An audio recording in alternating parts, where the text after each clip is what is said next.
عزیز دوستو، السلام علیکم۔ آج بڑے بھاری دل کے ساتھ آپ دوستوں کے ساتھ مخاطب ہوں، اور جیسا کہ آپ سب کو معلوم ہے کہ ہم سنتے کانوں دیکھتی آنکھوں کے مشہور ڈائلاگ کے حامل عظیم شخص جیسی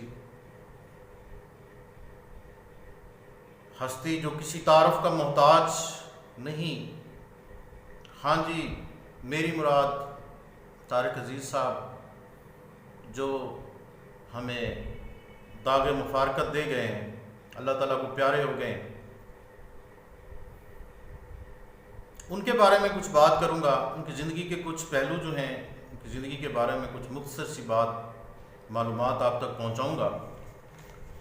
دوستو، ہم لوگ جب چھوٹے چھوٹے تھے، نیلام گھر میں جناب مرحوم طارق عزیز صاحب کو دیکھا۔ بڑی روبدار شخصیت اور گرددار آواز کے مالک انسان نے نیلام گھر کے ساتھ ساتھ اپنی شخصیت کا بھی لوہا منوایا۔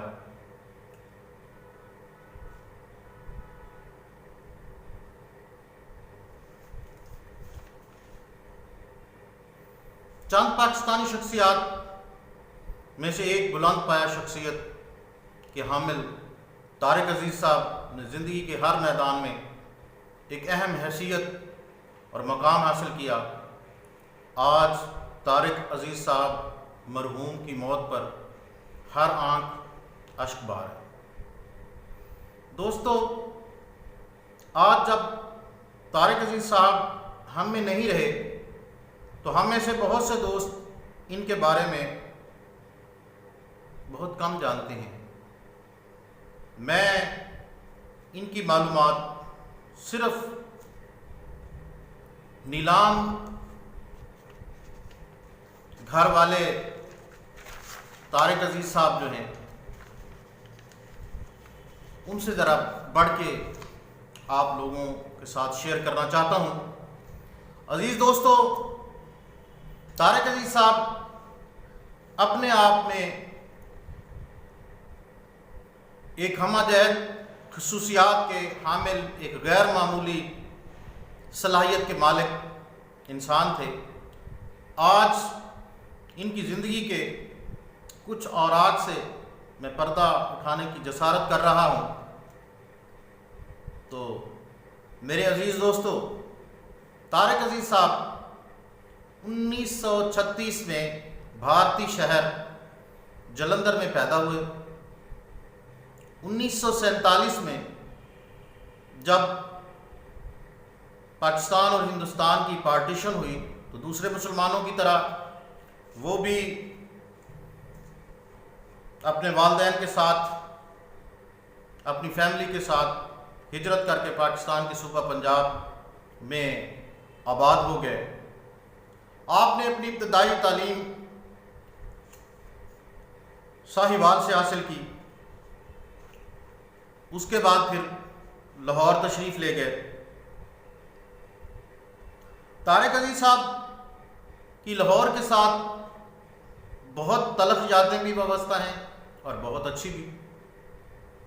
ایک دفعہ ایک پروگرام میں انہوں نے بتایا کہ جب پہلی دفعہ لاہور آیا تو ان کی جیب میں 1 روپیہ بھی نہیں تھا، اور ان کو اکثر داتا دربار کے باہر سونا پڑتا تھا، لیکن چونکہ محنتی آدمی تھے، محنت کرنا ان کی طبیعت میں شامل تھا، تو ریڈیو پاکستان میں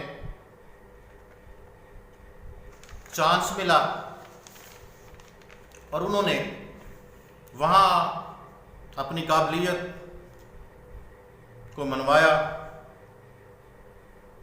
اور اپنے کیریئر کا آغاز کیا۔ بہت کم لوگ جانتے ہیں کہ جب پی ٹی وی لانچ کیا گیا تو پی ٹی وی پر سب سے پہلی آواز جو اس قوم نے سنی وہ طارق عزیز صاحب کی تھی، اور ان کے یہ الفاظ تھے: السلام علیکم پاکستان ٹیلی ویژن سروس میں طارق عزیز صاحب کی جانب سے سلام ہو۔ خواتین و حضرات، آج جمعرات کا دن ہے اور نومبر کی 26 تاریخ ہے۔ دوستو، طارق عزیز صاحب نے فلموں میں بھی کام کیا، لیکن فلموں میں زیادہ کامیابی حاصل نہ کر سکے کیونکہ وہ کسی اور مقصد کے لیے پیدا ہوئے تھے۔ چنانچہ پاکستان کی تاریخ کا، ہسٹری کا سب سے مشہور پروگرام نیلام گھر کے نام سے شروع ہوا، جس کو ہوسٹ کرنے کا سہرا طارق عزیز صاحب کے نام ہوا، اور پھر یہی نیلام گھر طارق عزیز صاحب کی پہچان بن گیا۔ آج دنیا کا بچہ بچہ طارق عزیز صاحب کے نام اور مقام سے واقف ہے۔ دوستو، 90 کی دہائی میں ہم اسکول کے طالب علم تھے۔ ہمارے گاؤں میں صرف ایک ہی گھر میں ٹیلی ویژن تھا،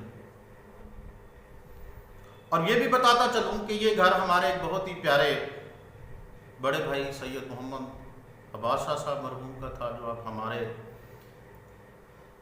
اندر موجود نہیں ہیں، جو کہ محکمہ پولیس کے ملازم تھے۔ ان کے چھوٹے بھائی سید ندیم شہزاد شاہ صاحب میرے کلاس فیلو تھے۔ ہم لوگ یہ پروگرام یعنی نیلام گھر بڑے شوق سے دیکھا کرتے تھے، کیونکہ یہ بڑا معلوماتی پروگرام ہوتا تھا۔ اس میں جنرل نالج کے متعلق بڑے بڑے سوال ہوتے تھے۔ ہم نے اس پروگرام سے بہت کچھ سیکھا، اور اس مثالی پروگرام کا پاکستان کے میڈیا پر کوئی ثانی نہیں تھا۔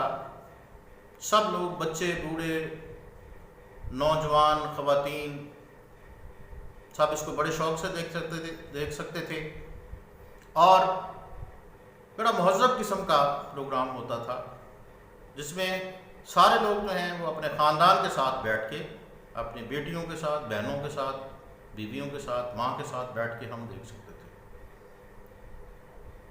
دوستو، طارق عزیز صاحب کی خدمات کی بدولت ان کو 1992 میں صدارتی تمغہ حسن کارکردگی سے بھی نوازا گیا۔ اس کے بعد انہوں نے سیاست میں بھی تب آزمائی کی۔ 1997 میں نون لیگ کے پلیٹ فارم سے ایم پی اے کا الیکشن لڑا، اور ان میں طارق عزیز صاحب جو ہیں وہ واضح اکثریت سے الیکشن ون کر گئے، اور اس کا ذکر انہوں نے اپنے ایک پروگرام میں کیا تھا۔ میرے ذہن میں یہ بات، یا میری معلومات میں نہیں تھی، اس پروگرام کو دیکھ کے میرے ذہن میں مجھے یہ پتہ چلا کہ طارق عزیز صاحب نے جو ہے وہ الیکشن لڑا تھا اور ون کیا تھا ایز اے ایم پی۔ تو دوستو، طارق عزیز صاحب پاکستان ٹیلی ویژن انڈسٹری کے ان چند گنے چنے لوگوں میں سے ہیں جو ہمارے کلچر، ملک اور دین کی نمائندگی کرنے والے تھے، اور اپنے صاف ستھرے کام سے عوام کو انٹرٹین کرتے رہے۔ جیسا کہ میں نے آپ کو پہلے بھی بتایا ہے کہ ان کے پروگرام کو ہم اپنی بہنوں، بیٹیوں، بیویوں اور ماؤں کے ساتھ، اپنی پوری فیملی کے ساتھ بیٹھ کے دیکھ سکتے تھے، اور بڑا سوبر اور مہذب قسم کا ان کا پروگرام ہوتا تھا۔ بہرحال دوستو، اب یہ ہیرا ہمارے درمیان نہیں رہا، اور ہمارے کان لائیو دیکھتی آنکھوں، سنتے کانوں کے الفاظ سے محروم ہو گئے ہیں۔ میری اللہ سے دعا ہے کہ طارق عزیز صاحب کو اللہ پاک جنت الفردوس میں اعلیٰ مقام عطا فرمائے، اور ان کے جو پسماندگان لواحقین ہیں ان کو صبر جمیل عطا فرمائے۔ ان کے خاندان کے لوگوں کی طرح پورا پاکستان جو ہے وہ بھی ان کے غم میں مجھ سمیت برابر کا شریک ہے، اور اس طرح محسوس کر رہا ہے جس طرح کہ یہ طارق عزیز صاحب ان کے گھرانے کے کوئی فرد تھے، گھرانے کے بزرگ تھے جو داغ مفارقت دے گئے۔